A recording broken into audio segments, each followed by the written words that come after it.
Hey guys, right here. Hope you're all doing well. And in today's video, we will be going over the Zero to Hero Part 3, which is obviously our logs overview.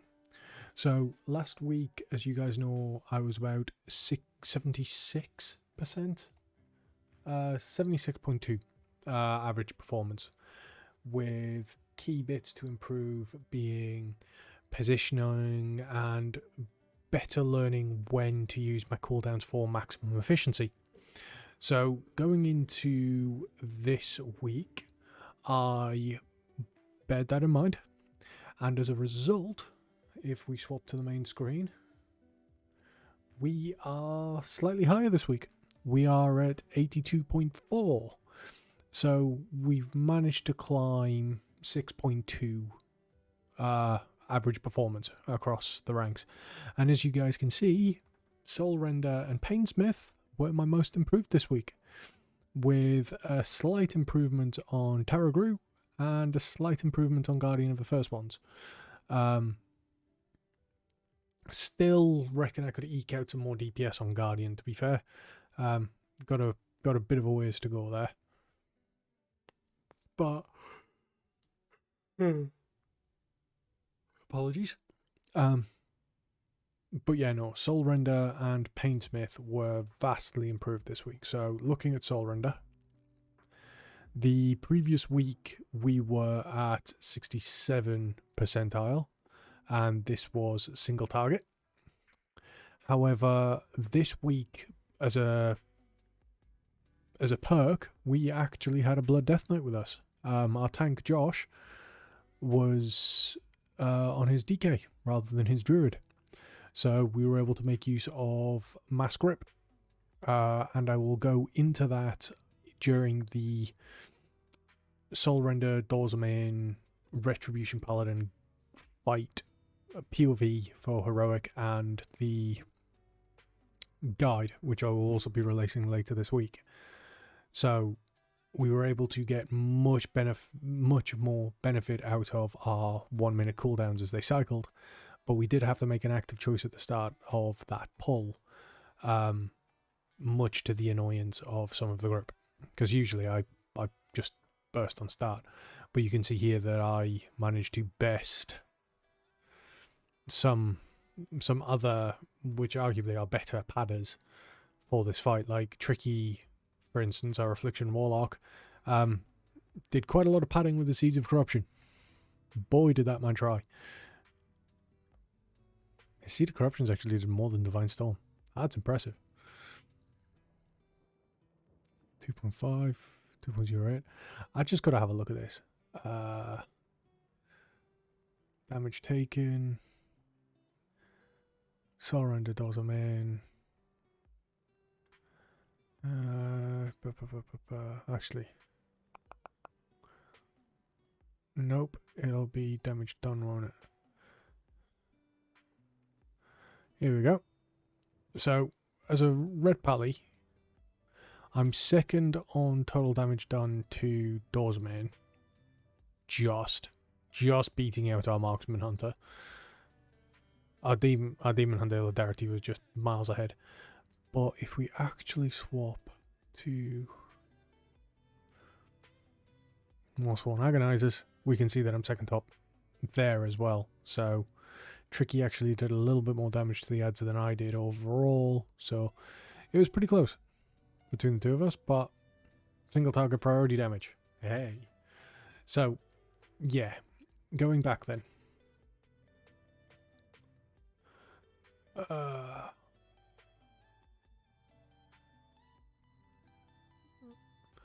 Cooldown usage was a lot better, and I think the same can be said for Painsmith, because we managed to eke out an extra 600 DPS this week, which is fantastic, and we are on par with trying to get into the 95th percentile. So the next time we do the kill, next time we go for it, we should try and eke out an extra couple hundred DPS if we can.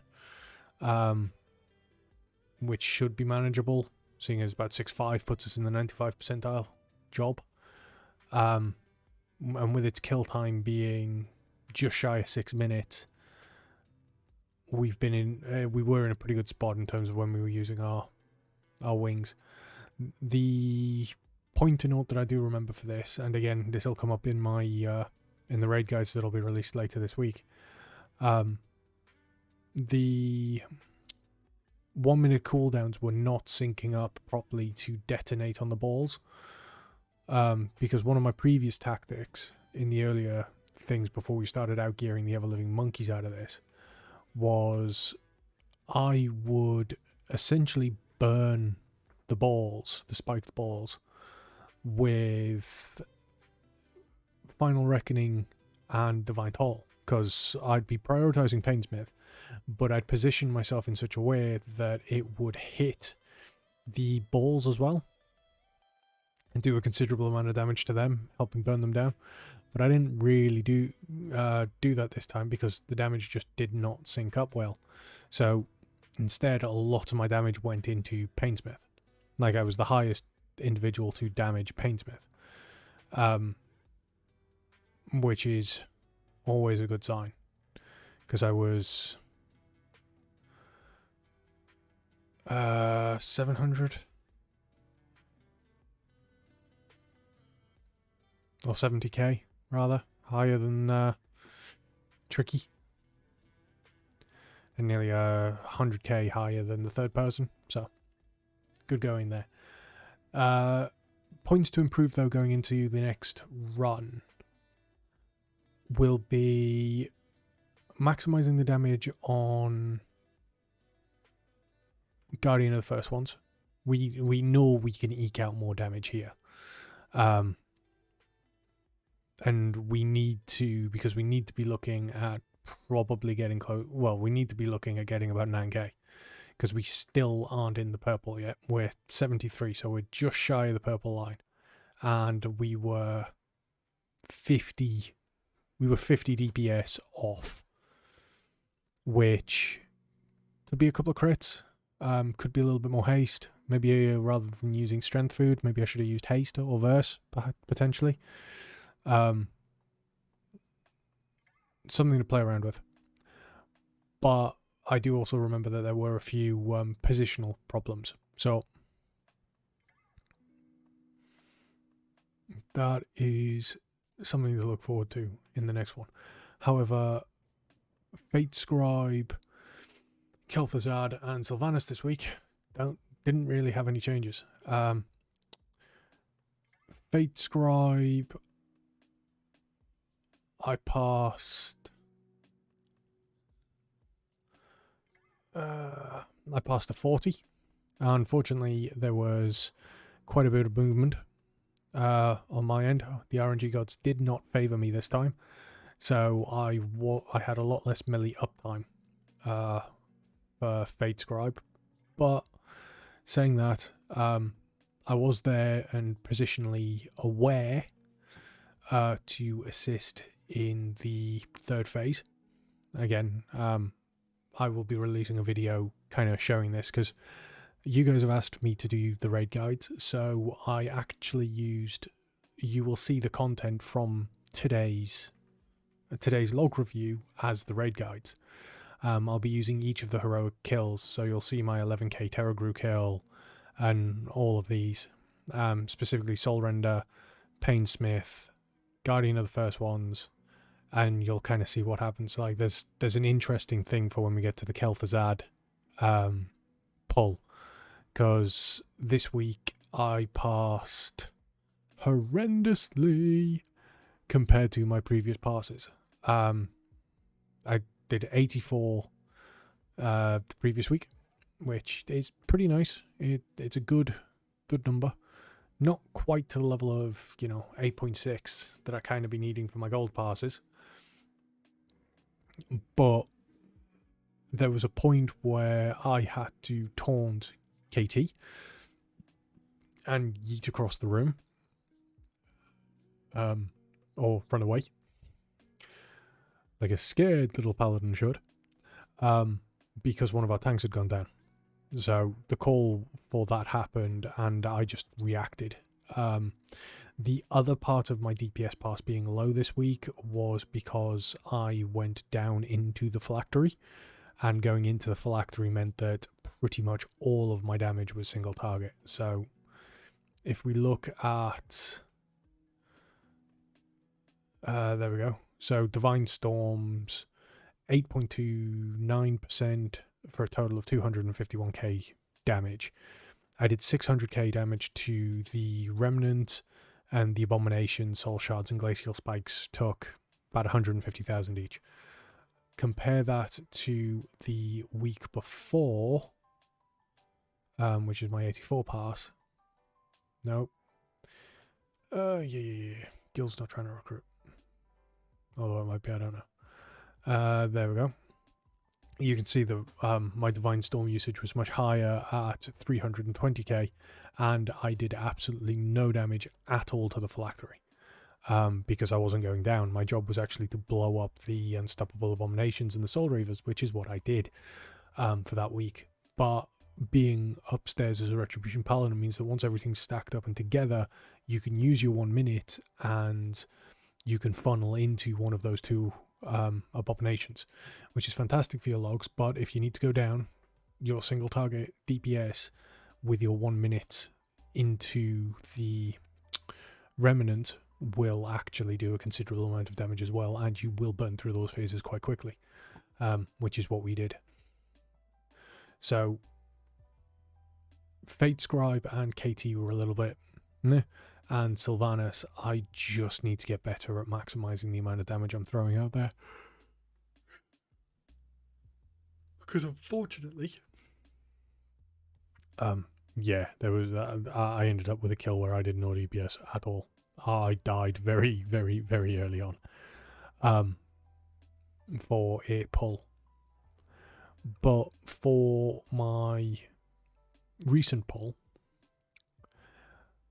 I need to work on the amount of damage I actually push out on Sylvanas.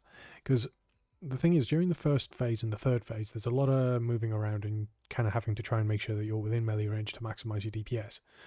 But one thing that is beneficial for us, at least, with the Soul Judge and stuff, is we can slap during the second phase, because every time the Soul Judges spawn on those particular platforms, we have our 1 minute cooldowns back up. So we can pummel quite hard into the thing, because you've got to bear in mind, while this is happening, we could still Divine Storm. So we swapped the Soul Judge to the Summoner as well. You'll see that obviously the more Summoners are spawned, but there is one particular pack. There we are. Morphforged Summoner 1. I did 18k damage to it. I barely touched it. But then Summoner 2, I did 100k damage to. So can we select which Summoner? 2. There we go. Right. So Summoner 2. You've got Ginyu, one of our rogues, and one of our warlocks. Doggo ones. And myself. And with Tenzin.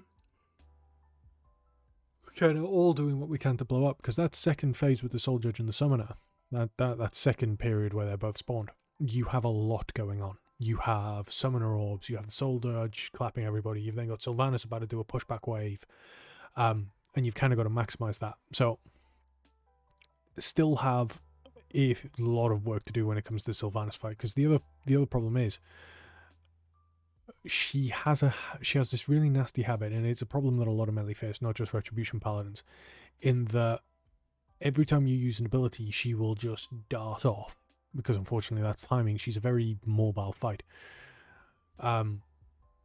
So like, you can burst on pull with Bloodlust, but then when you get your cooldowns back up the second time, so the next lot of burst window you're going to have, she is then going to leap around the room, and unfortunately there's nothing you can do about it.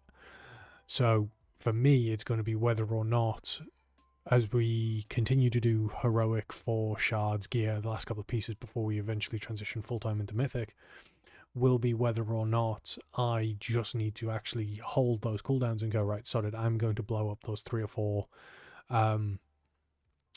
arrows that are on the ground instead, which you will see me attempt to do during my discussion video on that particular boss fight. So, yeah. Wrapping this up then, so as not to keep it too long, we've had an average improvement of 6% average performance across the board, which is good and is promising. But we've still got that little bit to go in terms of managing our cooldowns, working on our positioning, and just being slightly more aware. Maybe start looking at timers more so we're aware of when things come in, and hopefully we can start seeing more yellows crop up on those logs, or at least get those last couple of blues into the purples, which will be a nice benchmark going forward. So that's the progress update for the Zero to Hero challenge, and I will catch you guys in the next one, where we will do the raid guides. By the time you see this video, the Terragru one will probably already have been released. So if you like the videos, please comment below. If you didn't like them, again, please comment below. I'd love to hear your feedback. And if you fancy it, hit that button, hit that subscribe button. It'd mean a lot to me if you did. Catch you in the next one, folks. Thanks and take care.